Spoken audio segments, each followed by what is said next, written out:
The New South Africa, 1994 to 2000. The Legacy of Apartheid.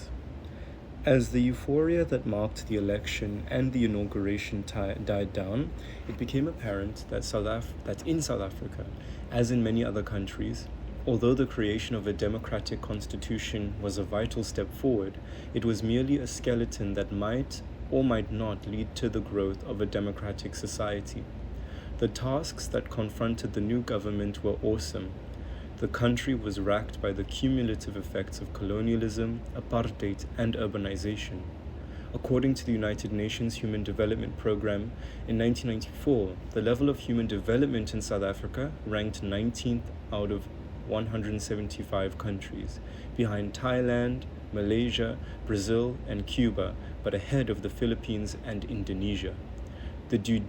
The judiciary, bureaucracy, army, police force, and municipal administrations were all dominated by white men who had been brought up in a racist milieu and had been trained to serve the apartheid state. The country had one of the greatest gaps in the world between rich and poor, and although new multiracial classes were forming, the gap marked primarily a division between races. The most accurate measure of these differences was provided by a detailed census that was held in 1996, before substantial changes had taken place in the transfer of political power. That census revealed the enormity of the problem. Most white South Africans were well-to-do, well-educated, and well-housed. Most Africans, like most people of tropical Africa, were poor, badly educated, and ill-housed. The conditions of the colored and Indian members of the population were in between those of whites and Africans. The Mandela government inherited a particularly intractable education situation: 19 separate education departments, one for each race and one for each homeland, and so on. Immense disparities between the buildings and the equipment in schools created for whites and those created for blacks. A dearth of qualified teachers, and an inordinate cost of raising the black schools to anything like the level of the white schools. Moreover, the established syllabi and textbooks were devised under the apartheid regime, and there was an imbalance between the focus on the humanities and the national need for industrial skills. The higher education had similar disparities and imbalances. The universities that the apartheid government created for African students were grossly inadequate. In 1994, 20% of the adult African population had no schooling at all. 37% had attended only primary school. 22% had some secondary education, and only 6% had some higher education. Africans had gained the dignity of full citizenship, but most of them were not equipped to prosper in the country where they now formed the political majority. South Africa had an inordinate number of marginalized people. Illegal immigrants swarmed into the country, most of them refugees from the civil war in Mozambique. Although the previous government had returned thousands of illegal aliens to their countries of origins, 88,575 in 1992, vast numbers remained and the influx continued. Police estimated that in 1993 there were more than 1 million illegal migrants in South Africa, but the number was probably more than 3 million. Furthermore, at least 11,000 members of the ANC's military wing, Umkhonto weSizwe, had returned to South Africa by the end of 1993. Most of the illegal immigrants and former guerrillas had no preparation for civilian life. According to the 1996 census, 46% of the African population, more than 14 million people, were under 20 years old. Many of these young people were raised in families with high rates of divorce, teenage pregnancy, and children born outside of marriage. With that background, millions of youths were socialized in lawless gangs, which contributed to the rampant crime that was a hallmark of this society. South Africa was an exceptionally violent society. Whereas in previous generations, white had a near monopoly on firearms, by 1994, South Africans of all races owned modern weapons, including AK-47 assault rifles, most of which, like the illegal immigrants, came from Mozambique. According to the South African Institute of Race Relations, the annual murder rate per 100,000 people in 1990 to 1991 was 4 in France and Germany, 10 in the United States, and 15 in the Netherlands. In South Africa, it was 98. South Africa was also the unchallenged leader in the rates of rape and serious assault. Cape Town and Johannesburg vied for the title of murder capital of the world. In 1994, Tony Leon, the leader of the Democratic Party, asserted that in Cape Town, only 1 in 10 murders was caught, and that only 1 in 100 of those who were caught went to trial. Throughout the country, carjackings were commonplace, and competition between rival African taxi companies erupted into shooting wars in all major cities. Industrial strikes also led to bloodshed. Africans murdered whites on isolated farms in the north, but Africans were both the victims and the perpetrators of most violent crimes. Property was also in jeopardy in some areas. Vacationers and shoppers returned to find squatters occupying their houses, and the police did nothing about it. In 1995, police reported that at least 278 crime syndicates were operating in South Africa. Such were the conditions that made the Mandela government inherited. To cope effectively with these problems, South Africa needed a robust economy, but the economy that Mandela took over was not in good shape. The recession that began in 1988 continued through 1992, and although recovery had started in 1993, the gross domestic product per head was still far below the 1988 level. The inflation rate hovered around 10% overall. The cost of food rose at a far higher rate, for foreign reserves had shrunk to an abysmal low, and personal taxes were already very high. South Africa did have excellent economic potential, valuable mineral resources, a well-developed infrastructure, sound financial institutions, and skills and experience in engineering, the legal and medical professions, and business management. But apartheid had distorted and damaged South Africa's potential. As a result of economic sanctions, South Africa had pursued increasingly isolationist economic policies, and confidence in the country's future had been undermined. Structural flaws such as protective tariffs and high wages in relationship to productivity meant that South African products were not competitive in international markets. Professional and managerial skills were almost all in white hands because successive generations of black citizens had been denied access to education and training. The high level of black unemployment perpetuated poverty and crime. Finally, following the collapse of the Soviet Union, changes in the global political economy, which emphasized deregulation, liberalization, and privatization, imposed harsh constraints on the new regime. The polity. Soon after his inauguration, Mandela completed the Government of National Unity in terms of the interim constitution. As his first deputy president, he appointed Thabo Mbeki rather than Cyril Ramaphosa, the former trade union leader who had been a highly successful ANC negotiator in 1993 and early 1994. That made Mbeki, aged 51, heir apparent to the 76-year-old president.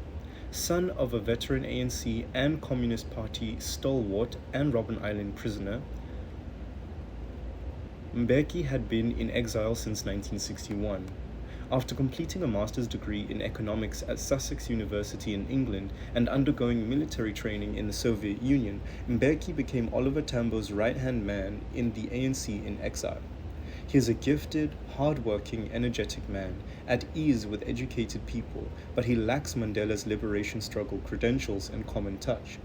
His collected essays, Africa, The Time Has Come, reveal a man repulsed by racism, intensely proud of being an African, and imbued with a vision of a South African democracy, an African renaissance, and a global system purged of capitalist excess. De Klerk, as leader of the National Party, assumed office as second deputy president. In accordance with their share of the vote in the election, 18 ANC members, 6 National Party members, and 3 Inkatha Freedom Party (IFP) members formed the rest of the cabinet. 2 of the cabinet ministers were women. Mandela placed ANC colleagues in most of the important portfolios, but he gave the National Party finance, where experience was paramount, in order to send cooperative signals to the business community. The result was a truly multiracial cabinet. Including the president and his 2 deputies, the cabinet contained 16 Africans, 8 whites, 2 of them ANC members, and 6 Indians or coloreds. Especially significant appointments were those of Buthelezi as Minister of Home Affairs, Joe Modise, former commander of the ANC guerrilla force Mkondo Wesizwe, as Minister of Defense, and Joe Slovo as Minister of Housing. It was also an inexperienced cabinet. As Mandela himself admitted, many ANC members were men and women who have been taken literally from the bush and without previous training, have been asked to run the government of a highly developed country such as South Africa. In the following years, the ANC consolidated its power and appointed supporters to crucial offices. In 1996, it had the upper hand over an increasingly demoralized National Party in the negotiations leading to the enactment of a permanent constitution. This document replaced the 1994 interim document and was enacted by both houses of the National Parliament sitting together as a constituent assembly. The constitution was approved by an overwhelming majority of 421 to 2, with 10 abstentions. It had been the subject of extended public debate, in which the National Party and the IFP tried unsuccessfully to obtain greater powers for the provinces. When Buthelezi saw that he was not getting his way, he repeated the tactic that he used previously and withdrew from the negotiations. In most respects, the permanent constitution resembled its forerunner. It replaced the Senate with a National Council of Provinces, which comprised delegates appointed by the national legislators and whose decisions could be overridden by the National Assembly. It permitted the Central Parliament to override provincial legislation except in such matters as abattoirs, libraries, museums, and provincial planning.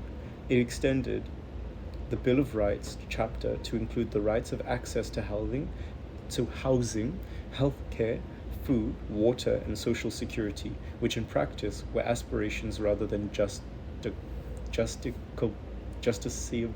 rights. And it provided for the appointment of a Human Rights Commission, a Commission for Gender Equality, an Electoral Commission, and an independent broadcasting authority. In an important decision, the permanent constitution sought to make it obligatory for the dominant party to include members of other parties in the central or provincial cabinets after the next election, which was to take place in 1999. De Klerk by that time had become dissatisfied with his role as a member of the government. The National Party was caught between its responsibility to support the government, of which it was a part, and its need to defend itself from criticisms by its caucus and electorate. The ANC, with huge majorities in parliament and cabinet, had no compelling reason to compromise on important issues. Moreover, de Klerk's personal relations with Mandela were abysmal. Mandela was convinced that de Klerk had been responsible for the Third Force and distrusted him. On several occasions, the president denounced him in cabinet, and in September of 1995, a photographer caught the two of them in a heated dispute in a parking lot in Johannesburg. For de Klerk, the new constitution was the final straw because it had no provision for power sharing beyond the 1999 election. He convened the Executive Council of the National Party and persuaded a very divided meeting that the party should withdraw from the government. The result was that the National Party began to disintegrate. Several leaders retired from politics. De Klerk himself retired in August 1997. Soon afterward, he divorced his wife, married a wealthy Greek woman, and spent most of his time in London. Mandela placed ANC members in the cabinet seats vacated by the National Party. Buthelezi and his two IFP colleagues remained in the cabinet, and relations between Mandela and Buthelezi improved. The ANC-IFP conflicts decreased in KwaZulu-Natal and Gauteng, the province that includes Johannesburg and Pretoria, and Mandela gratified Buthelezi by naming him acting president when both he and Mbeki were out of the country. To its immense credit, the Mandela government transmitted to its successor a stable, democratic political system. It had respected the constitution and the rule of law. For example, in 1966, the Constitutional Court rejected the first draft of the permanent constitution on the ground that several clauses did not comply with the 34 principles laid down in the interim constitution. The Constituent Assembly then submitted a revised document, and the court certified it as valid. In 1998, furthermore, the Pretoria High Court ordered the president to justify his appointment of a committee of inquiry into alleged racism and corruption in the South African Rugby Union. Mandela complied. He was subjected to a severe cross-examination, and the judge, a white man, ruled against him, but Mandela's action was eventually upheld on appeal by the Constitutional Court. South Africa, however, was a one-party democracy. The ANC's closest rival in the 1999 election, see below, the Democratic Party, won less than 10% of the vote. Other African states, such as South Africa's neighbor Zimbabwe, that had once been one-party democracies, had ended up as one-party dictatorships, and already there were signs of disrespect for the rights of opposition parties. Stanley Ace, a former political editor of the Johannesburg Sunday Times, noted that the ANC's December 1997 conference that at the ANC's 1997 December conference, Mandela himself challenged the right of opposition parties to oppose his government in the style that would be commonplace in democracies. The ANC, moreover, had significant centralizing tendencies, but there were strong checks on abusive power by the ANC. A free press, a vigorous civil society, and powerful business and trade organizations. Indeed, as political scientist David Welsh said, South Africa's stability rests upon a tacit trade-off between the political power of the majority as represented by the ANC and the economic and social power of the minority. Deracializing state institutions. The established Supreme Court of South Africa, with appellate and provincial divisions, renamed the Supreme Court of Appeals and the High Court in 1996, remained in place under Chief Justice Michael Corbett until that year, when he was succeeded by Ismail Mohammed. White male judges, some of them unsympathetic to the new regime, continued to dominate the judiciary. There were very few black or female lawyers, and the tenure of existing judges was protected by the Sunset Clause in the interim constitution. As late as 1998, only about 30 of the 275 judges were not white.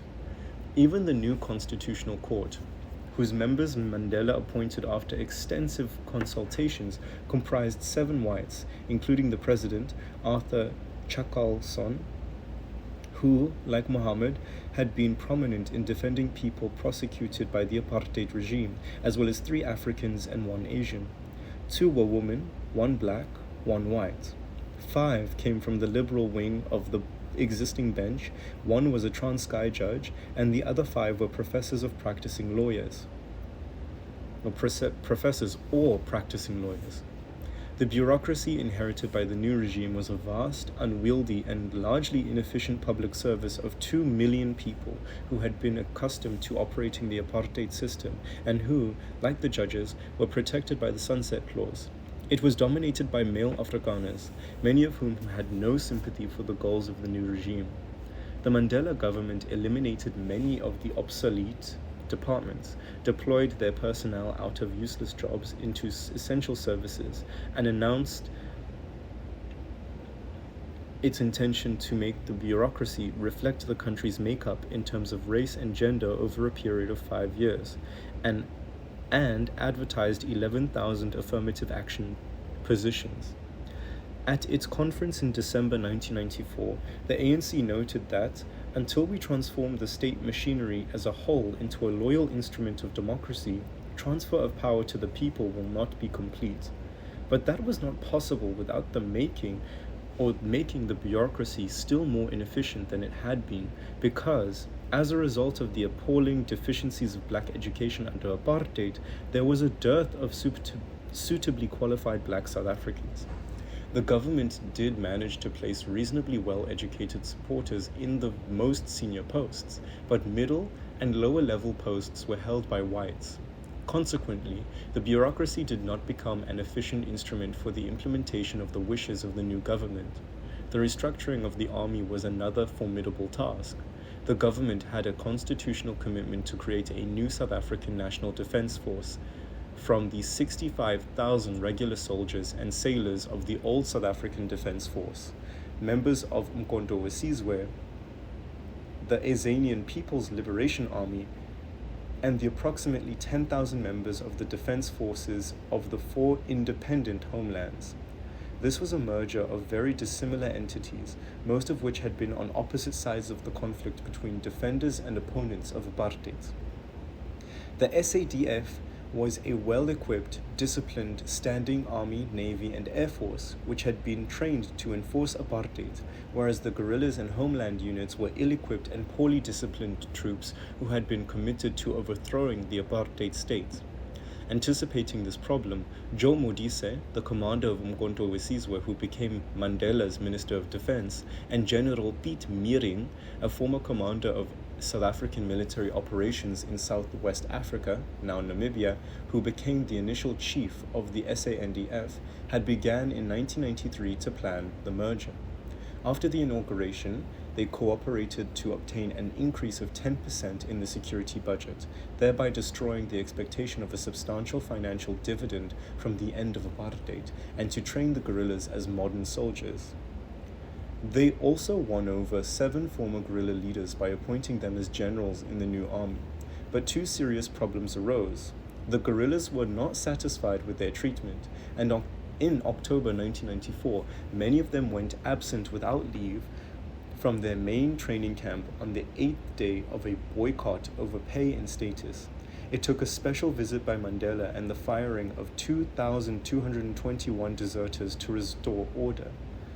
Second, the army, especially the military intelligence service, still included cover units that continued to oppose democratic change. As stated in the newsletter, Africa Confidential, they had a vested interest in destabilization. It is their job. Nevertheless, by May 1997, there were 77,882 uniformed members in the SANDF, including 9,388 officers, of whom 8,033 were members of the former SANDF, 1,079 were of Umkhonto we Sizwe, and 306 were of the APLA. Racial tensions persisted, however, within the armed forces throughout the Mandela presidency and beyond. The police force was probably the most venal state institution inherited by the Mandela government. Its primary function had been to maintain white supremacy, and it was notorious for torturing and even murdering its victims. Many police were deeply corrupt and lacked the most basic skills needed for conventional police work. Mandela's Minister of Security and Safety, 35-year-old Sidney Mufamadi, a founding member of COSATU and the UDF, took over 130,000 police divided among 11 different agencies. 2/3 of its members were black, but nearly all of the officers were white. From these materials, he created a single national South African police service led initially by a white commissioner, General George Fivers. But there was no significant improvement in the quality of the police force. Many members were still functionally illiterate. Morale was low, especially among the African members of the force, who were highly unpopular as the enforcers of apartheid. In 1997, a typical year in this respect, 232 police were murdered and more than 118 committed suicide. In 1996, moreover, 15,236 members of the police force were charged with crimes including assault, murder, rape, and reckless or negligent driving, and 210 deaths occurred in police custody. The 9 provincial governments, consisting of elected legislatures, Premiers elected by the legislatures and executive councils appointed by the premier gradually assumed the powers that were allocated to them in the interim constitution and that were slightly amended by the permanent document. However, the provincial governments were inefficient. They had a weak revenue base. They inherited sterile, corrupt bureaucracies, and several of them were run by incompetent people. Most of the better educated ANC and IFP politicians had one seat in the National Assembly.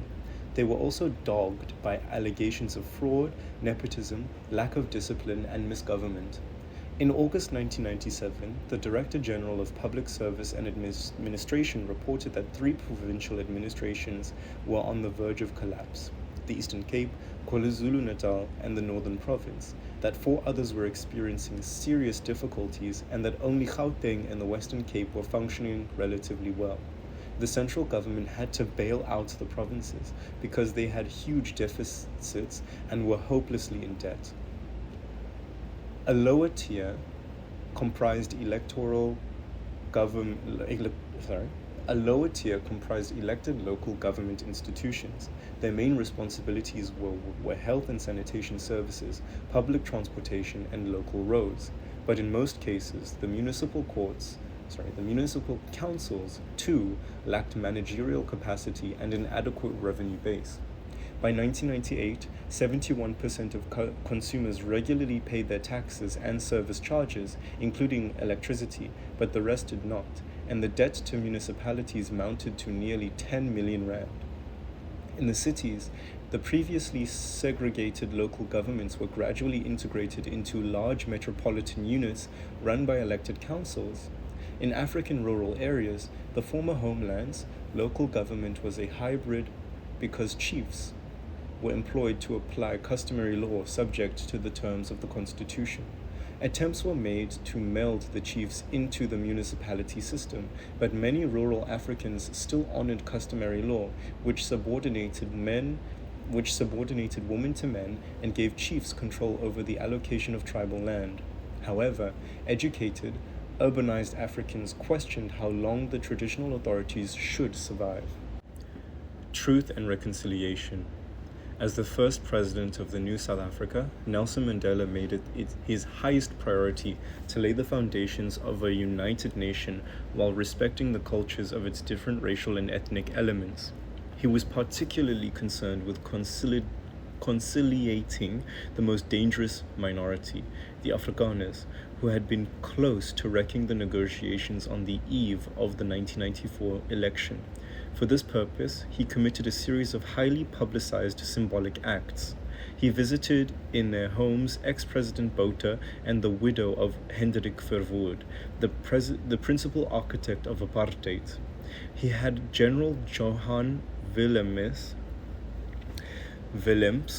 the former Robben Island commander, to dinner. He even took lunch with Percy Yutar, who had prosecuted him and got him sentenced to life imprisonment, and he joined the Sunday congregation in an Afrikaner church. In his most successful gesture, he identified with the South African rugby team, who were all Afrikaners except for one colored man, by walking onto the field wearing a Springbok jersey. After South Africa won the World Cup against New Zealand, the largely Afrikaner crowd cheered him wildly. Mandela also set in motion an ambiguous attempt to make South Africans come to terms with their past. Unless the crimes of apartheid were addressed, he said, they would live with us like a festering sore. This became the most contentious episode of his presidency. During the negotiations leading to the 1994 election, the National Party had wanted to be given a general amnesty for apartheid. The ANC refused, but eventually de Klerk and Mandela agreed that a commission should be appointed with the power to grant amnesties to individuals on condition that they revealed the truth and could prove that their actions were politically motivated.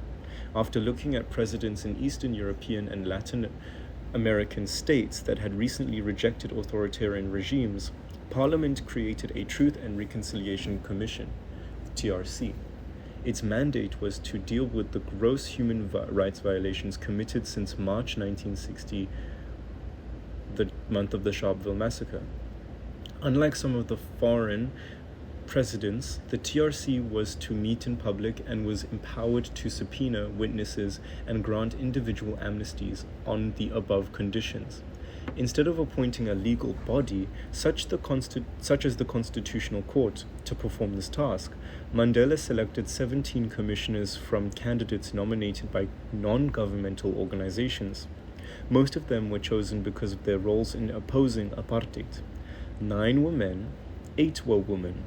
Ethnically, it was a diverse group of 2 Afrikaners, 4 English-speaking whites, 2 Indians, 2 coloreds, and 7 Africans. Mandela persuaded Archbishop Desmond Tutu to accept the chairmanship. Recipient of the 1994 Nobel Peace Prize, Tutu was a man of the utmost integrity, but his appointment and that of 3 other clergy, including the vice chairperson, gave the TRC an overridingly emotional and religious tone rather than a legal one, even though 6 of the commissioners were lawyers. The TRC was divided into 3 committees. One dealt with gross human rights violations, another with amnesty, and the third with reparations for victims. Provided with a large budget, much of it from foreign donors, including $1.4 million from USAID, the Commission set up an elaborate organization with 4 regional offices and a large number of employees who took more than 20,000 statements from victims of political violence. Starting in December of 1995, the Commission worked for more than 2 years and held more than 50 public hearings around the country.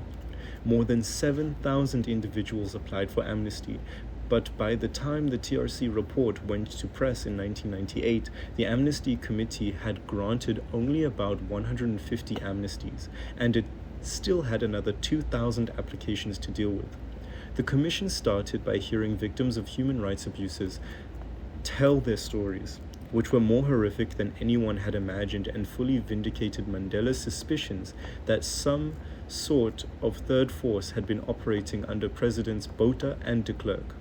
Most of these statements highlighted the callous brutality of the police and military forces, including murders and exceptionally cruel methods of torture.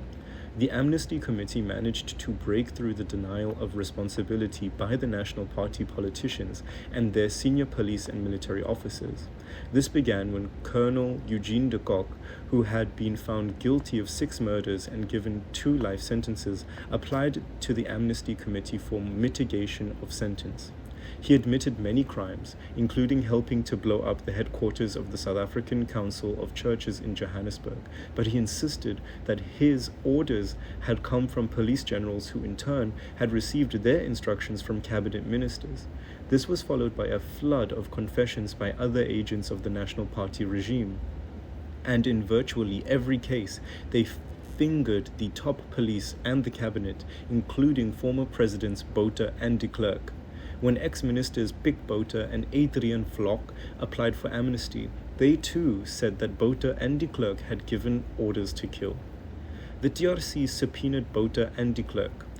Botha refused to comply. Everything he did was in defense of South Africa against international communism, and he would never apologize for apartheid. I've said many times that the word apartheid means good neighborliness. Unlike Botha, de Klerk sent 2 written submissions and accepted his invitation to attend the commission. He gave a half-hearted apology for apartheid, but insisted that he had never authorized and had not even been aware of the brutal activities of the police and military units. De Klerk never budged from that position, and the exacerbated commissioners were convinced that he was lying. Buthelezi also accepted the Commission's invitation, but he used the occasion to denounce the TRC and put all the blame for the violence on the ANC. In their report, the commissioners found that Botha and Buthelezi were responsible for gross violations of human rights and that de Klerk was an accessory to such violations. Although white supremacists linked to the former government had been responsible for a vast majority of the violence reported to the TRC, the liberation forces too had committed a substantial number of grave abuses, exploding bombs in public areas, planting landmines, murdering collaborative councillors and policemen, some by necklacing, placed a tire filled with kerosene around the victim's neck and setting the tire on fire, and torturing and killing suspected spies in the guerrilla camps in Angola. Thabo Mbeki admitted to the commission that some such events had taken place, and he had said that the ANC accepted responsibility for attacks carried out by its members, but he insisted that all such actions should be condoned because the ANC had been involved in a just war of liberation, which distinguished them from the atrocities committed by the apartheid state. The commission, led by Chairman Tutu, would have had none of that. When the ANC demanded a blanket amnesty, he threatened to resign if that was granted, and the ANC relented. The TRC endorsed the United Nations resolution that apartheid was a crime against humanity, but it drew a distinction between a just war and just means, and found the ANC guilty of gross violations of human rights. In his introduction to the ANC report, to the TRC, in his introduction to the TRC report, Tutu explained that a gross violation is a gross violation, whoever commits it and for whatever reason. There is this legal equivalence between all perpetrators. Their political affiliation is irrelevant. Nonetheless, the committee granted amnesty to 37 ANC politicians, including Mbeki. From the beginning, the TRC was the recipient of much white criticism. Whites denounced the law creating the commission and the anti-apartheid background of most of its members. Then, as African victims poured out accounts of their sufferings, most whites bitterly opposed the entire process. This grew to a crescendo of hatred in the Afrikaans press after the commission cross-examined de Klerk and granted amnesty to 37 ANC leaders. When the TRC held hearings in Afrikaner strongholds like Lady Brand in the Orange Free State, residents insulted the commissioners and refused to serve black members in the restaurants or threw them out. Moreover, one of the two Afrikaner commissioners resigned, and although the other signed the TRC report, he attached a dissenting minority report. Many Africans, too, were outraged that the TRC criticized crimes committed by the liberation forces as severely as apartheid crimes. Before its report was published, the TRC, in accordance with its legal obligations, sent summaries of its findings to 200 individuals and organizations it had criticized. Their reactions were unanimously hostile. De Klerk demanded changes in the findings against him, and when the TRC refused, he obtained an interdict from the Cape Provincial Division of the High Court, forcing the Commission to remove the passage pending a further court hearing. Mbeki accused the Commission of criminalizing the anti-apartheid struggle and applied to the High Court to stop publication, whereupon an outraged Tutu gave a series of press interviews. "We can't assume," he said, "that yesterday's oppressed will not become tomorrow's oppressors. We have seen it happen all over the world, and we shouldn't be surprised if it happens here." However, the court threw out the ANC's application, and 3 hours later, Tutu presented the report to Mandela, who accepted it graciously, with all of its imperfections. But Mbeki described the report as wrong and misguided. The National Party called it flawed and divisive, and Buthelezi insisted that his hands were clean. The TRC discovered and revealed a great deal of information about the heinous behavior of agents of the apartheid regime, even though the National Party tried to thwart it by destroying masses of incriminating documents. The commission also showed that some ANC operatives, too, had committed serious crimes. But the TRC did not advance the cause of racial reconciliation. Indeed, in the short run, it had the opposite effect, accentuating the racial divisions in South African society. Nor did the TRC bring justice to the victims of political violence. Many killers and torturers walked free for talking about their crimes, and victims received little compensation from the Reparation Committee. Notwithstanding the noble efforts of many South Africans, including Nelson Mandela and Desmond Tutu, race contributed to the basic line of division in society. Notwithstanding the noble efforts of many South Africans, including Nelson Mandela and Desmond Tutu, race continued to be the basic line of division in South African society, with class becoming increasingly significant among blacks. The political parties were overwhelmingly racial or ethnic in membership. Africans in the ANC, Zulus in the IFP, whites and coloureds in the Democratic Party and the National Party, and most South Africans still socialized exclusively with members of their own race, as they had under colonialism and apartheid. This was largely because of economics, the persisting gulf between the prosperity of most whites and the abject poverty of most blacks. The economy. Besides reconciliation, the Mandela government had two major goals: to create growth and to improve the quality of life for the majority of the citizens, the victims of apartheid. Both goals were desirable. Moreover, if successful, they would support each other. Economic growth would generate the means to pay for programs to improve the lives of the poor, and a population provided with better living conditions would create unprecedented wealth. Nonetheless, if both goals were pursued simultaneously from the beginning of the new regime, they would not be compatible. In order to promote growth, the government needed to attract massive infusions of foreign investments and postpone spending substantial resources on welfare. That would be a difficult and risky policy. It would involve opening South Africa to the global market and exposing South African industry to foreign competition. This would oblige industry to stand firm against demands for higher wages, to slim the workforce, and to make greater use of high technology, and this, in turn, would increase the already vast numbers of the unemployed. If the Mandela government, however, had concentrated on improving the living conditions of the masses, it would have rapidly exhausted its financial resources and neglected the structural reforms that were essential for growth. Understandably, the Mandela government tried to do both things at once. During the run-up to the 1994 election, the ANC issued a reconstruction and development plan, RDP, which became the official policy of the Government of National Unity. Government and the private sector were to cooperate in creating jobs through public works. 300,000 houses were to be built each year. All South Africans were to have access to clean water, sanitation, and electricity. Health, education, and welfare services were to be improved, and 30% of the land was to be redistributed to blacks. This ambitious program aroused great expectations that could not easily be fulfilled. The government also tried to make the economy grow rapidly. For this purpose, since there seemed to be no rational alternative in globalizing post-Cold War world, the ANC pursued capitalist policies, even though it had been imbued by its socialist sponsors with a belief in a command economy, and the South African Communist Party was still an integral part of the ANC. The government began to open South Africa to the world economy, reducing trade tariffs and easing currency convertibility for foreign residents and companies. The international community was delighted and welcomed South Africa back into the fold. The government also enhanced its esteem by dismantling the nuclear weapons that its predecessor had secretly created. The United Nations restored the credentials that South Africa lost in 1992.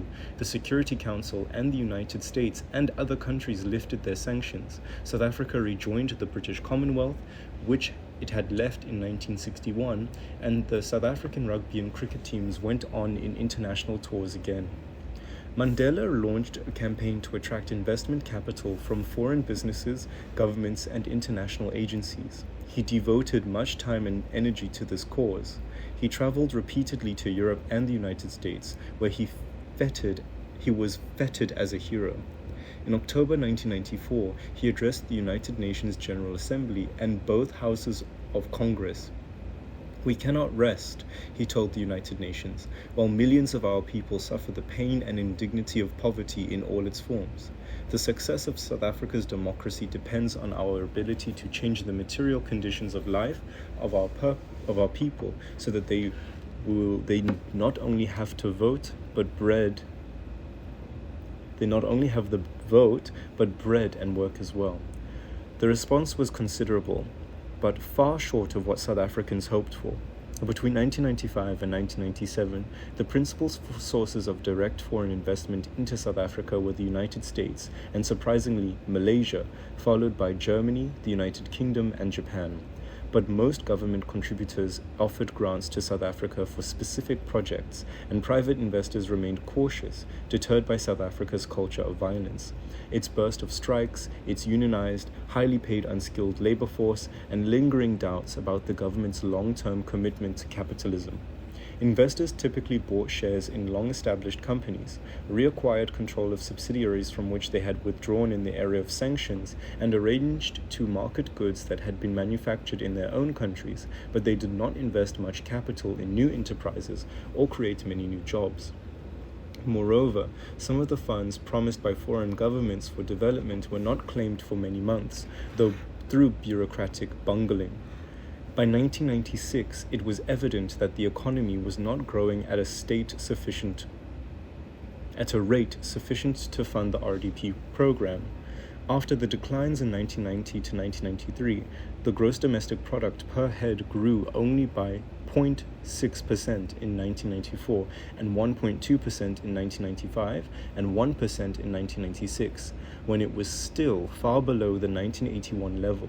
In 1996, gold production fell to its lowest in 40 years. The rand declined by 21% against the US dollar, and unemployment reached a shocking level. According to the Central Statistical Service, in 1995, 29% of those aged 15 and above were unemployed, and another 12% were employed in the informal sector, and only 59% had jobs in the formal sector. This burden fell heavily on those who lacked skills and were not white. 37% of Africans aged 15 and above, 22% of coloreds, and 15% of Asians were unemployed, but only 6% of whites were employed, an excellent level in industrial societies. At the other end of the labor market, there was a serious dearth of skills and a consequential decline in efficiency in both the private and public sectors. In 1994 and 1995, South Africa sustained a net loss of more than 1,700 people in professional occupations, and further losses occurred throughout the Mandela presidency, while many Africans were appointed to jobs for which they did not have the appropriate educational training. This combination of massive black unemployment and the unskilling of the labor force was the great economic challenge confronting South Africa. Meanwhile, the RDP was falling far short of its targets. In response to these problems, Mandela abolished the RDP ministry in March 1996, and 3 months later the government adopted a new policy labeled Growth, Employment and Redistribution, GEAR, which focused on growth rather than on trying at the same time to make major immediate improvements to the lives of the poor. GEAR, as Jesmond Blumenfeld explains, contained the conventional worldwide policy wisdom of the 1980s and 1990s, improved macroeconomic balance, increased openness to international flows of goods and capital, and greater liberalization of markets. It committed the government to new investment incentives, further tariff reductions, a drastic decrease in public sector employment, and budgetary reforms, and it set targets for 2000, including a GDP annual growth rate of 6% and the creation of 1.3 million new formal sector jobs. These expectations, too, were not fulfilled. The government was not able to apply the new policy effectively due to a lack of administrative skills, and also because it could not overcome trade union protection of the high level of unskilled and semi-skilled wages. The result was that investors preferred capital-intensive projects in South Africa or placed their capital elsewhere. Furthermore, the global financial crisis that started in Southeast Asia had serious spillover effects in South Africa. There was a general decline in investment in countries like South Africa, and Malaysia, which had invested heavily in South Africa before the crisis, ceased to do so. The annual growth rate of the GDP actually declined from 3.2% in 1996 to 1.9% in 1997 to near zero in 1998, and in early 1999 the economy was in recession again. The dollar value of the rand dropped by 17% in 1998. Unemployment continued to increase. Public services continued to deteriorate, more professional people emigrated, and Anglo-American and South African breweries transferred their headquarters to London. According to the World Competitiveness Yearbook of the Swiss Institute for Management Development, South Africa ranked 42nd out of 47 countries, behind Brazil, Thailand, the Philippines, and the People's Republic of China. In 1999, the Harvard Institute for International Development placed South Africa 47th out of 59 countries, last in terms of labor practices, such as firing and hiring of workers, labor relations, and work ethic. GIA meant that the interests of big business coincided with the state policy, but it caused strains on the relationship between the ANC and its political allies, the South African Communist Party, which supplied a substantial portion of the ANC leadership, and COSATU, the trade union federation that had been the strongest element in the anti-apartheid movement. Under GIA, the government was, indeed, closer to big business than to its allies. Both COSATU and the SACP criticized GIA from the outset. COSATU threatened to terminate its alliance with the ANC and form a separate party pledged to support labor and eradicate poverty, but there was no sign of COSATU or SACP secession. The affiliates of COSATU amounted to only 1.5 million members, and the SACP claimed a membership of just 75,000. Both organizations needed the ANC more than the ANC needed them, and their leaders knew where their bread was buttered. Consequently, both allies supported the ANC in the 1999 election. As American political scientist Thomas Koblow stated, the ANC glue, the solidarity against racism, colonialism, and apartheid, and Mandela's charisma is likely to work against breakaway parties for years to come. The quality of life of the majority of the people. It was inevitable that no quick fix would alleviate the sufferings of the victims of apartheid. The government did receive kudos from Africans for symbolic changes. These began shortly before the 1994 election, when the Transitional Executive Council, expressing the result of negotiations among the major parties, unveiled a new South African flag that replaced the British and Boer symbols in favor of a colorful geometrical design. In May 1995, the government approved a new national anthem, which began with the Nguni and Sotho versions of the popular ANC hymn Nkosi Sikelel iAfrika, God Bless Africa, and continued with the opening lines of the Afrikaans anthem, Die Stem van Suid-Afrika, the voice of South Africa, and ended with an English excerpt from the Call of South Africa. The government also began the process of renaming places. For example, the province that included Pretoria and Johannesburg was named Gauteng. The government also introduced new public holidays. Improving the material conditions of the victims of apartheid was another matter. As a result of the disappointing performance of the economy, there was never enough money for South Africans to achieve the goals set out in the Reconstruction and Development Program and GIA. The Mandela government managed to increase the annual budgetary allocations for welfare services, and some progress was made. Least successful was the RDP's lavish promise to return land to more than 1 million Africans who had been forcibly removed. Of 63,000 claims for restitution, by June 1999, only 231 had been granted, and another 215 households had shared 10 million rand as compensation. After a slow start, the RDP commitment to provide 1 million state-subsidized houses was within reach. By March 1999, 747,717 had been built, amounting to 75% of the target. But many of them were very rudimentary buildings.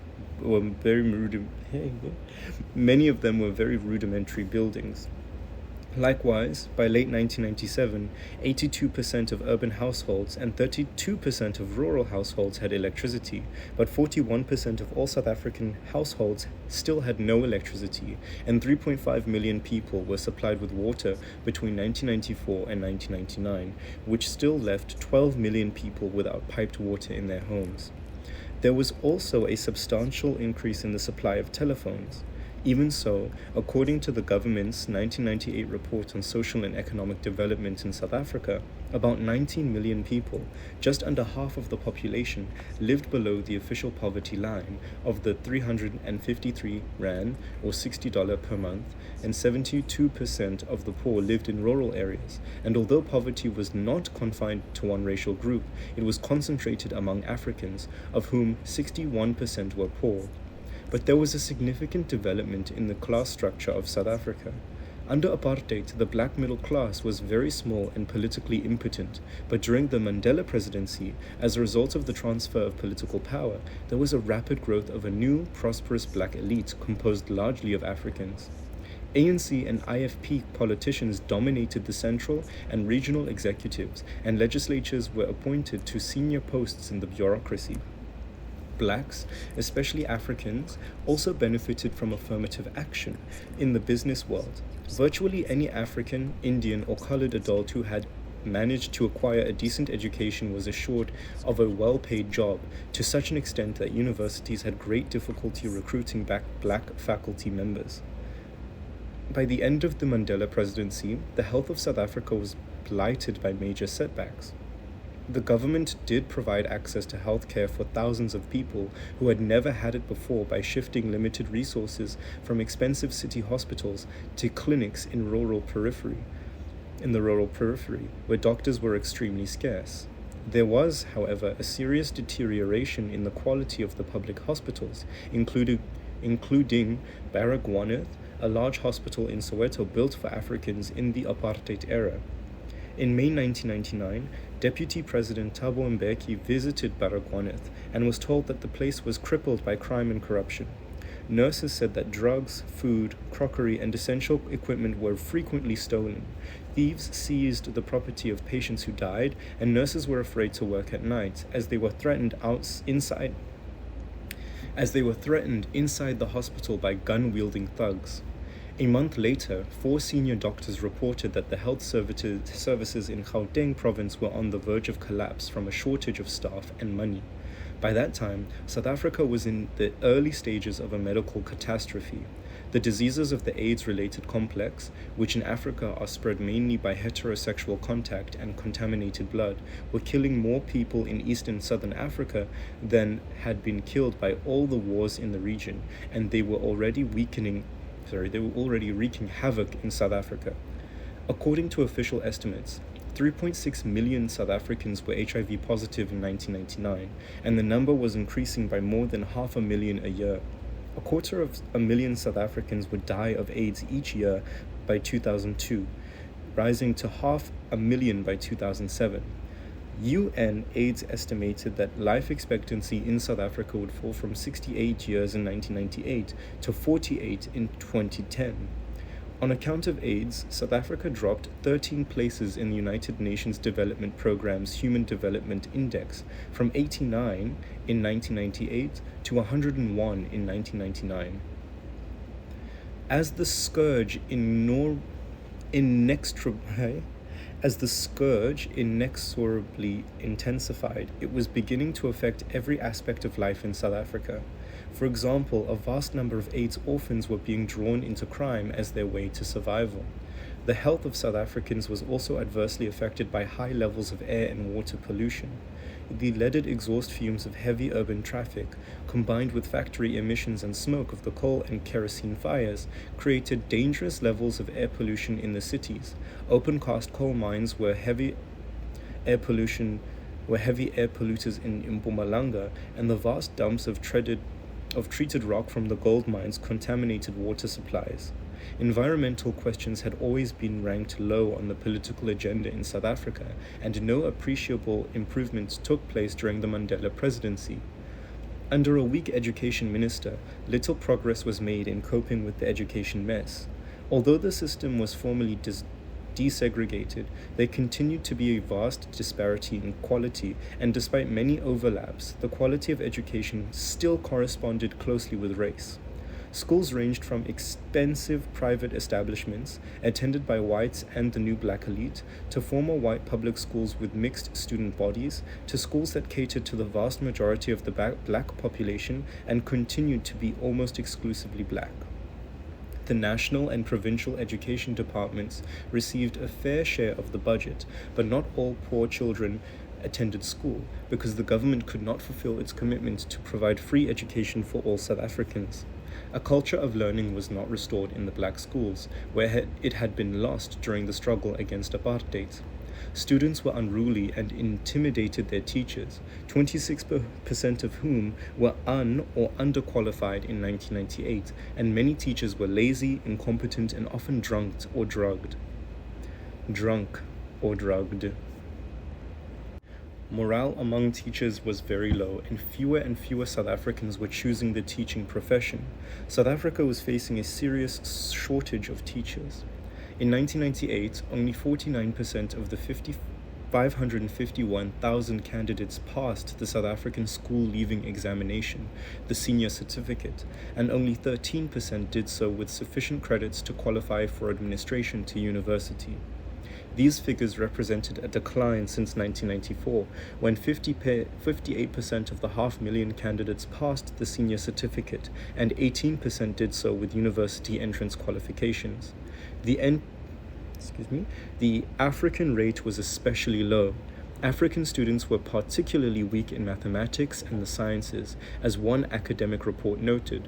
Scientific literacy levels still reflected the hierarchy of inequality of apartheid education policies, a poor preparation for life in the 21st century. The universities were in no better shape than the schools. By 1999, with racially open admissions, African students formed not only a distinct majority in colleges founded for colored and Indian students, but also increasingly large minorities in formerly all-white institutions. The universities founded for Africans were still attended almost exclusively by Africans, and these were seriously in trouble. After serious confrontations, the government removed students who refused or were unable to pay the fees, but students, professors, and administrators were dissatisfied, and the quality of the degrees was dubious. Since few Africans were qualified for university appointments, and those who were found much better paid jobs in businesses or politics, the professors were still overwhelmingly white. The top administrators were Africans, some of them incompetent and corrupt. By 1999, 6 African universities had incurred huge deficits and accumulated student debts totaling more than $40 million, and their enrollments were declining. Although erstwhile all white schools continued to receive the bulk of state funds for higher education, the government cut their subsidies quite deeply, prodded them to admit more and more black students, and encouraged them to emphasize such practical subjects as accounting. These universities had to lower their entrance qualifications and shrink their humanities departments, a process enhanced by the step-by-step removal of history as a subject in the school syllabi.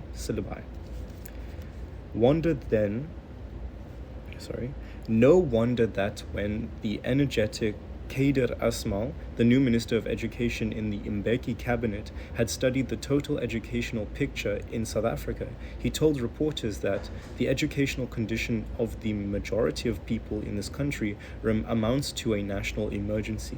It will not be an exaggeration to say that there is a crisis at each level of the system. The Mandela government did not succeed in reducing the appallingly high crime rate inherited from the apartheid regime.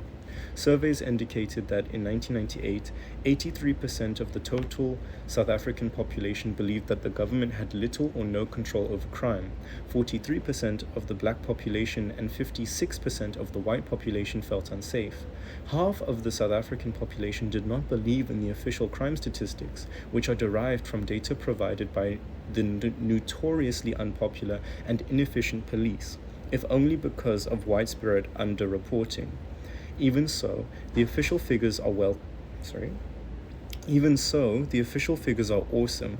According to these figures, whereas the murder rate per 1,000 decreased 7.3% between 1994 and 1998, largely because of the decline of political killings, the attempted murder rate increased by 7.8%, robbery with aggravating circumstances increased by 4%, rape, including attempts, increased by 16%, and assault with the intent to commit grievous bodily harm rose by 11%, and residential housebreaking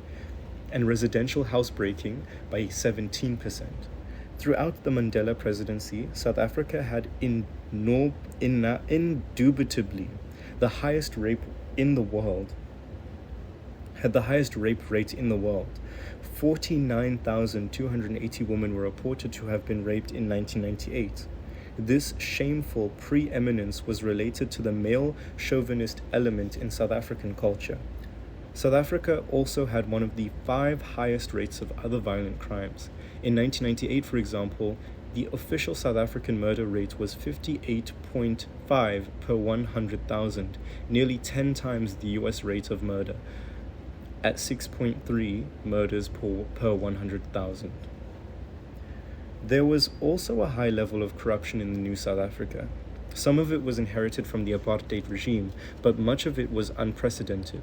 A few examples illustrate the range of political corruption. In the central government, police and other officials stole pensions from the dead and issued duplicate pensions, ran a scam in driving licenses, extorted money from people they had arrested illegally, and colluded with syndicates in stealing and marketing 1 million cars a year. Political corruption was even more widespread in the provincial and municipal governments. In Gauteng, school examination papers were for sale, and there was massive fraud in the Department of Housing and Land.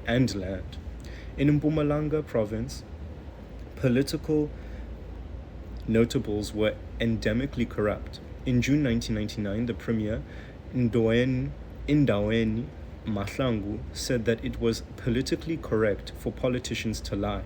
A KwaZulu-Natal department paid 4 million rand to ghost workers, and in another department, a single official stole 1 million rand.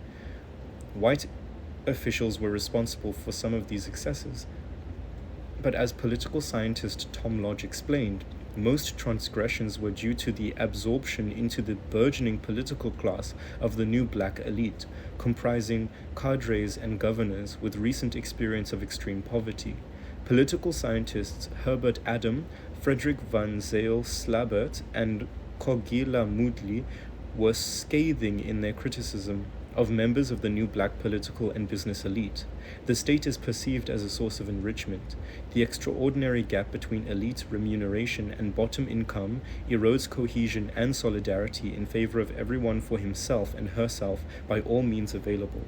Comparative extreme inequality remains South Africa's ticking time bomb. In 1998, the government tried to cope with this problem by appointing Judge William Heath to head of special investigative units, which saved or prevented the loss of 1.3 billion rand by March 12th of 1999, but that was only the tip of the iceberg. Exit Mandela. On February 5th, 1999, as his presidency drew to a close, Mandela delivered in Parliament a somber review of the state of South Africa. His government, he said, had laid solid foundations for the future. The judiciary made no one, not even the president, above the law. Equality, the right to vote in free and fair elections, and freedom of speech were now taken for granted. Though we might differ on method, it has become a national passion to pronounce commitment to a better life for all. Fresh water, electricity, and telephones were supplied to many more people. Even though targets were not met, many school classrooms were built or repaired, adult education was expanding, and a recent meeting of representatives of government, labor, and business and local communities created a splendid partnership between business and government. But, said Mandela, the long walk is not over. The prize of a better life has not yet been won. Racism survives in the new South Africa. Full reconciliation was not to be expected before the remnants of apartheid attitudes and practices were dismantled. Turning the tide against crime cannot be expected overnight, but we can and shall break out of this bog. There is hope. There was hope, too, that the economy would improve and that unemployment would decrease. Our fundamentals are robust. In the words that white South Africans could not use without being branded as racist, Mandela denounced corruption by the new black elite, especially in local government. All of this, he said, was spawned by apartheid, but he added, "It is also a reality of the present that among the new cadres in various levels of government, you will find individuals who are as corrupt, if not more than, those they found in government." When a leader in a provincial legislature siphons off resources meant to fund service by legislations to the people, when employees of a government institution defraud it for their own enrichment, then we must admit that we are a sick society. Nevertheless, he concluded, we dare to hope for a brighter future, because we are prepared to work for it. The steady progress of the past few years has laid the foundation for greater achievements, but the reality is that we can do much, much better. Mandela had prepared for a peaceful succession to the presidency. In 1997, he yielded the leadership of the ANC to his first deputy president, the energetic Thabo Mbeki, and he delegated most of the day-to-day administration to Mbeki. When the election was held in June 1999, the ANC won more than 66% of the vote, and a reinvigorated Democratic Party replaced the National Party as the official parliamentary opposition. The ANC retained control of 7 provinces, but the IFP again won a majority in KwaZulu-Natal and in the Western Cape. The National Party formed a coalition government with the Democratic Party. Parliament then elected Mbeki as president, and Mandela, universally admired as one of the greatest people of the 20th century, retired into private life, though not into obscurity. He continued to play an active role in global affairs. For example, he helped pacify Rwanda and Burundi. Enter Mbeki. The new president appointed as deputy President Jacob Zuma, a loyal ANC member who had no formal education and posed no challenge to Mbeki's leadership. His cabinet represented continuity. It included all the former ministers who were available, except one white man and one African who had been an outspoken critic. He moved several ministers from one department to another. There were 20 Africans, 6 coloreds or Indians, and 2 whites, 21 men and 7 women, and 25 members of the ANC and 3 of the IFP, including Buthelezi. The 25 ANC members came from all sections of the party, labor and business, left and right. 6 ministers, perhaps more, were also members of the South African Communist Party. On June 25, 1999, in his first State of the Nation speech to both houses of Parliament, President Thabo Mbeki struck a balance between continuity and change. We are on course towards healing our wounds and defining our social and national emancipation, he said. During the last 5 years, we have made significant gains towards our goals, which have included a comprehensive policy framework to set South Africa on the road to transformation. But South African society was still, in many instances, brutal and brutish in the extreme. His government was committed to creating a caring society, sustained by a growing economy capable of extending sustainable and equitable benefits to all our people. This enormous task called for the mobilization of the whole nation into a partnership with government for progressive change and a better life for all, for a common effort to build a winning nation. Most of his speech was a detailed, down-to-earth statement of his government's determination to cope with the many problems confronting the country. In tone and substance, he differed from Mandela in 2 respects. First, he did not mention reconciliation, which had been near the top of his predecessor's priorities. Second, whereas Mandela had been a somewhat laid-back administrator, Mbeki indicated that he would be actively engaged in the day-to-day work of the government. Mbeki's early presidential actions illustrated these differences. Since there was no longer a danger of a white counter-revolution, he accentuated the application of the affirmative action policy to reduce the political, economic, and cultural power of white minority. For example, in August 1999, when Dr. Christ Staal's tenure as governor of the South African Reserve Bank expired, Mbeki appointed as his successor the ANC economist Tito Mboweni. Mbeki also concentrated a great deal of power in his own hands. He appointed his old friend Esop Pahad with the Rand of cabinet minister to his presidential office, which absorbed the office of the deputy president, whose significance was thereby greatly reduced, and which became responsible for coordinating the work of the ministries. With his resolute self-confidence and his restless, inquiring mind, Mbeki would dominate the cabinet and would be responsible for all major official decisions. The opposition alleged he was becoming a dictator, but he replied that centralization was essential for efficiency. The opposition's fears were again aroused when the Human Rights Commission, appointed by the government under the Constitution, made a series of attacks on the press. Labeling journalists racist when they criticized the government, it intimidated them by issuing subpoenas to, among many others, the editor-in-chief of the Mail and Guardian, which had been a conspicuous critic of the white government in the apartheid era and continued to expose corruption in the new regime, whereupon Sheena Duncan, who had been a courageous leader of the anti-apartheid Black Sash organization, resigned from the commission, declaring it was violating the rights as it was established to protect. After the 1999 election, when Mbeki continued to include Buthelezi and two other IFP members in his cabinet, the ANC's relations with the IFP mellowed. There was even talk of a merger between them. Moreover, in response to the government's economic policies, communist politicians left the SACP in droves to become staunch capitalists. SAP documents revealed that its membership declined from 80,000 a few years earlier to a mere 13,803 in the year 2000. The government's relations with COSATU became increasingly strained, but COSATU continued to provide political support to the ANC on the basis of racial solidarity, while the PAC and other black organizations still offered no serious challenge to the ANC. There was also a process of consolidation among the ANC's adversaries. After being superseded as the national opposition by the Democratic Party in the 1999 elections, the National Party gradually withered away. Many of its members switched to the Democratic Party, and in May 2000, its survivors formed an alliance with that party, which had moved to the right to become the political home of most whites, as well as many coloreds and Indians, but it had scarcely any African support. Mbeki reaffirmed his belief that sustained and rapid economic growth was the answer to South Africa's economic problems, and that it was to be achieved through persisting with gear.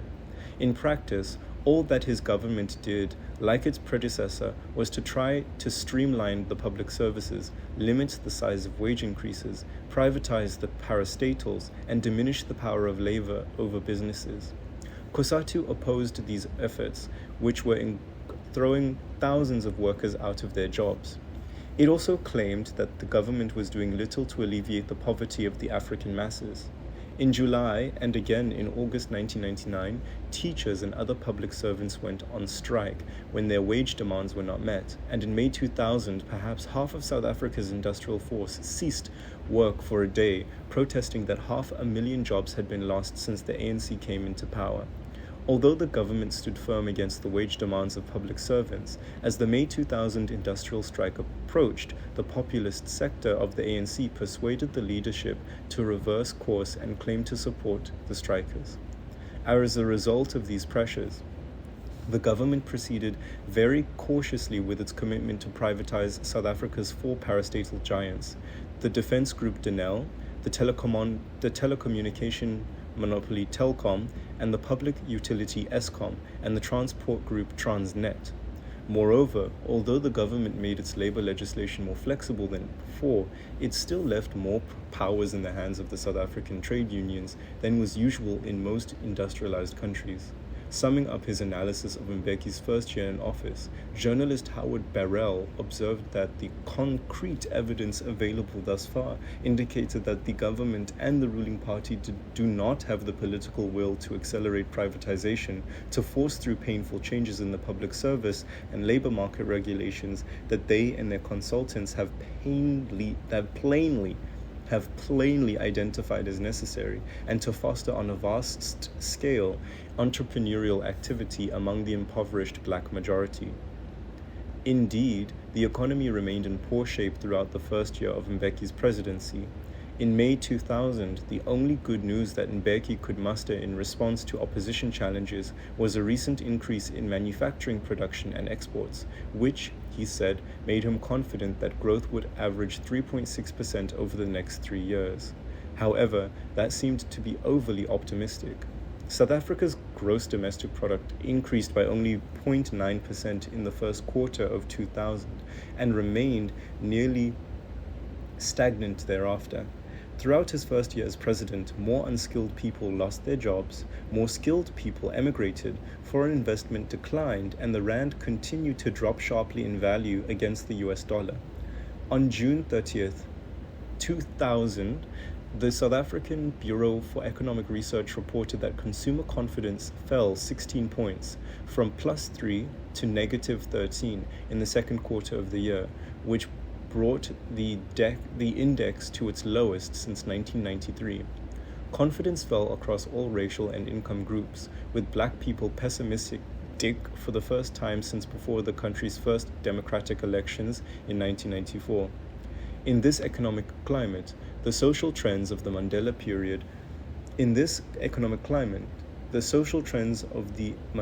period persisted. The gap between the rich, including the new black elite, and the poor, who were overwhelmingly African, continued to widen. Educated and skilled people were in such demand that they had no difficulty finding jobs with high and rapidly raising salaries, whereas nearly half of the undereducated, unskilled people were unemployed, and the wages of those who did have jobs tended to be stagnant. To alleviate abject poverty, the budget included handouts in the form of pensions, housing subsidies, and childcare benefits, but many of these grants did not reach their targets because of bureaucratic incompetence and corruption. The government also devised a black empowerment program, which was intended to create a new class of black small businessmen.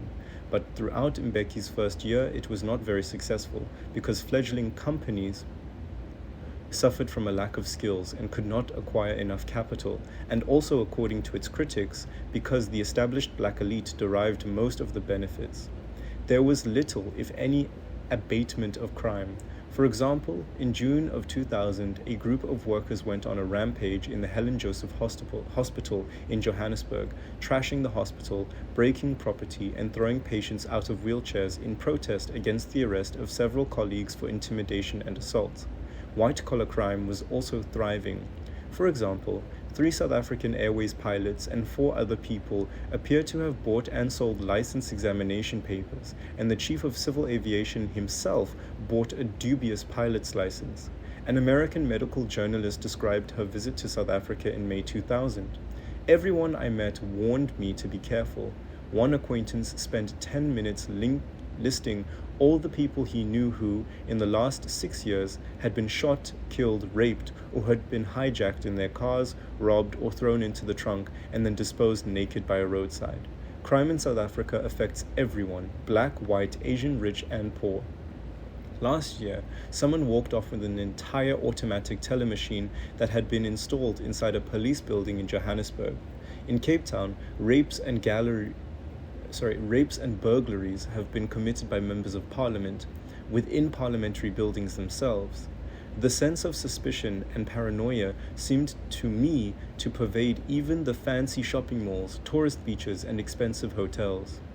After describing South African education as in crisis soon after he assumed office, Education Minister Kader Asmal made positive forecasts from time to time.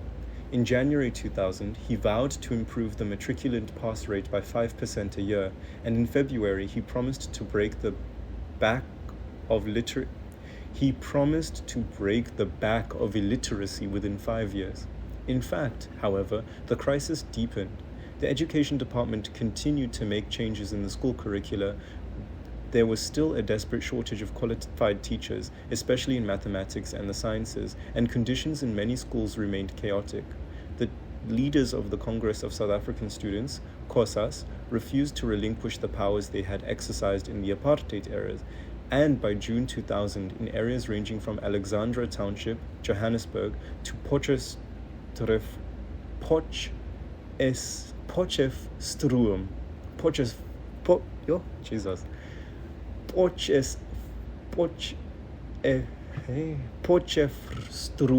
in the Northwest Province, students were disrupting classes and defying the government.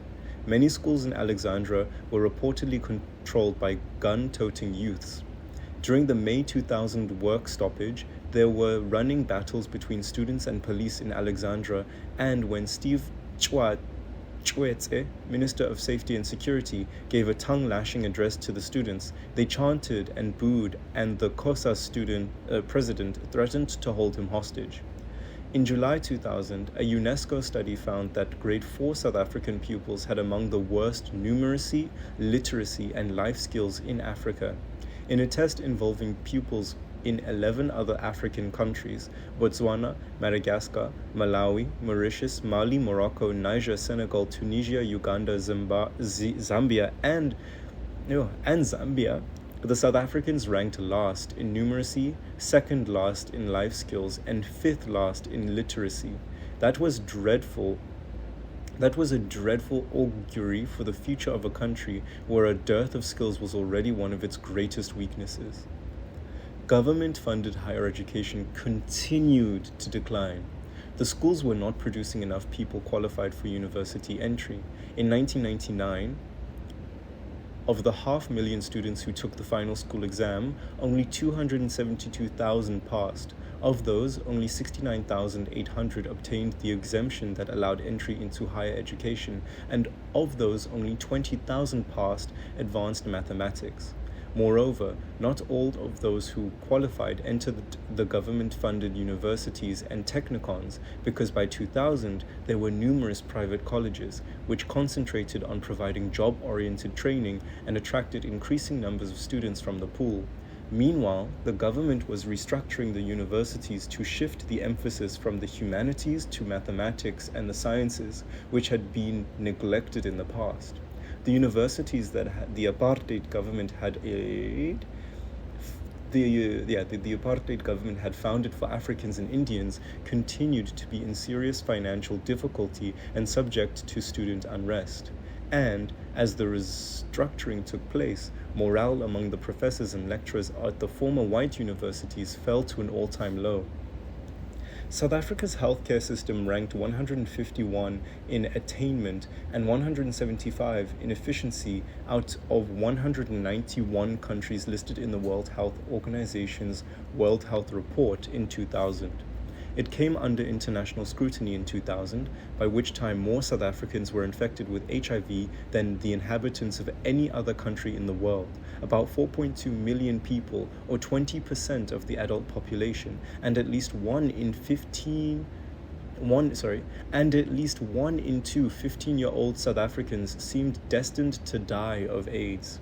Previously, the South African authorities had failed to make adequate preparations for the pandemic as it approached from the north. Indeed, in 1999, more than a third of the AIDS budget was left unspent.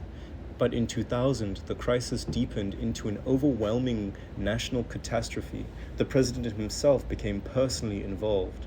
Shocked by the fact that drugs used to treat AIDS patients in rich countries were far too expensive for general consumption in poor ones, he encouraged local firms to produce alternative drugs. His spokesperson claimed that the drug AZT, widely recommended for HIV-positive mothers, was toxic and part of a conspiracy to kill Africans.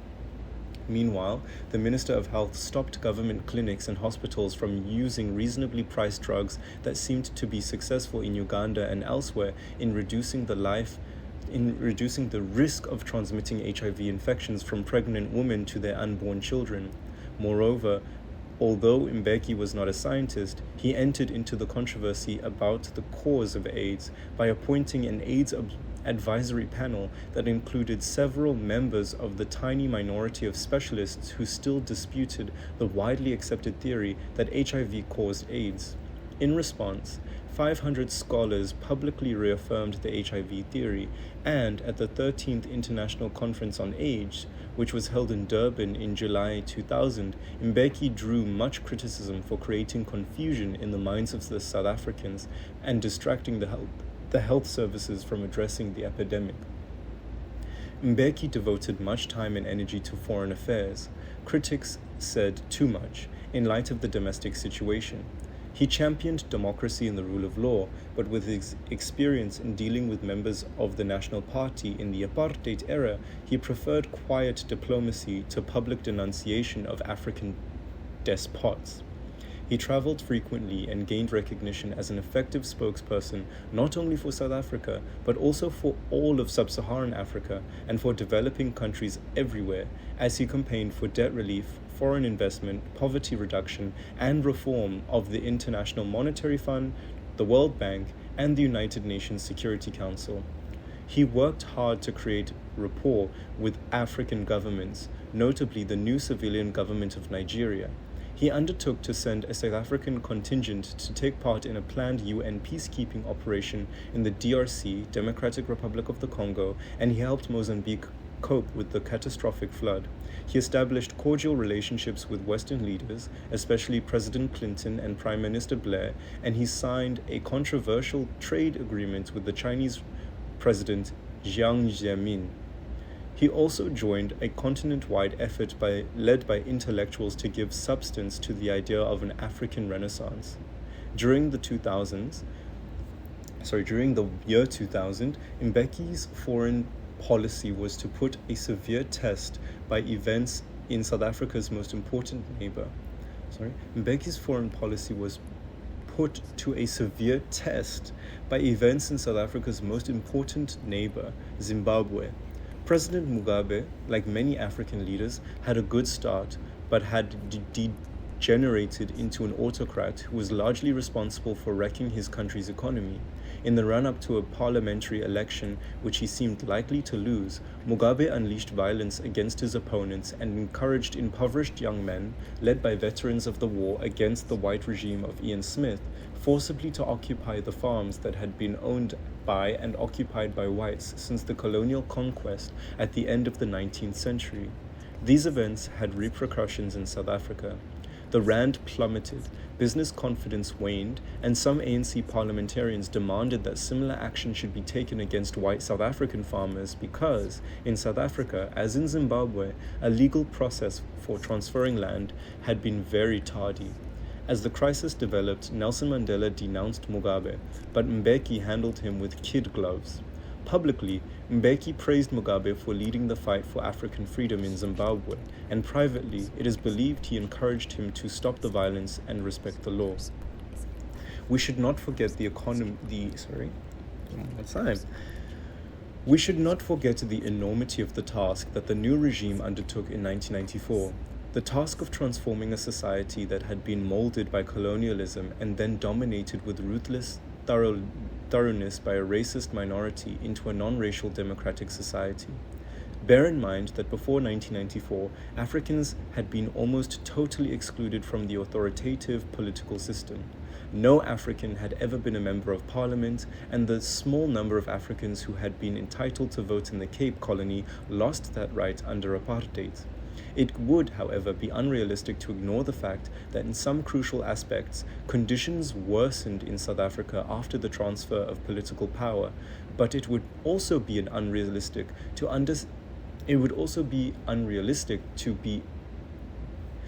underestimate the achievements of the new regime.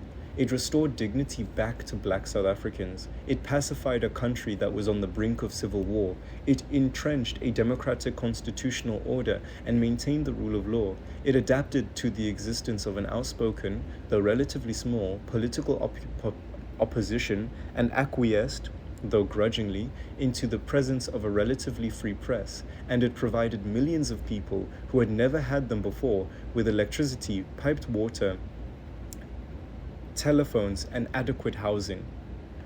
Except for the AIDS pandemic, which was tearing all of Southern Africa apart, the major problems that afflicted South Africa, poverty, crime, the weak economy, and the education mess, were mutually reinforcing and had deep roots in the past.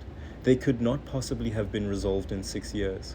Moreover, in spite of the gravity of the situation, South Africa in 2000 was richer, more stable, more peaceful, and more humane than any country in mainland tropical Africa. The 2000 edition of the United Nations Human Development Report, based on 1998 data, ranked South Africa 103 out of 174 states.